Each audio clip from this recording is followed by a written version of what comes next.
Aujourd'hui, le 19 août, nous commémorons la Journée mondiale de l'aide humanitaire.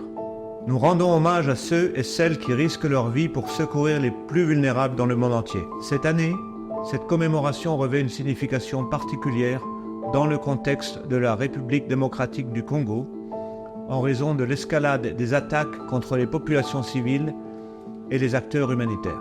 En aucune circonstance, les humanitaires ne doivent être pris pour des cibles. Cette année, le thème choisi pour la commémoration de la Journée mondiale de l'aide humanitaire est « Agir pour l'humanité » et c'est un appel à l'action.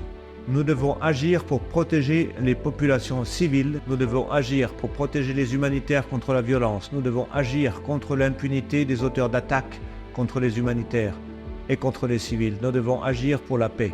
Au premier semestre 2024, en RDC, environ 7,3 millions de personnes étaient déplacées internes, ce qui correspond à plus de 400 000 nouvelles personnes déplacées depuis décembre 2023.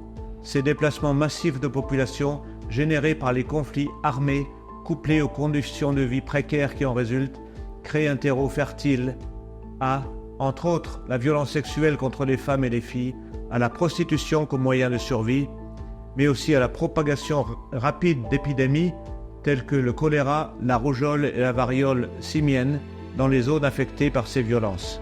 Malgré ces défis, les partenaires humanitaires, les agences des Nations Unies, les ONG locales, les ONG internationales restent plus que jamais engagés à apporter l'aide nécessaire aux populations affectées par les crises en travaillant en étroite coordination avec les autorités nationales et provinciales.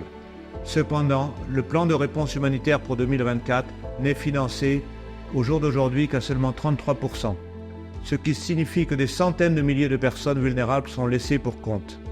Nous sommes bien sûr extrêmement reconnaissants à nos partenaires, à nos bailleurs de fonds pour tout leur appui, étant bien conscients des multiples priorités au niveau global.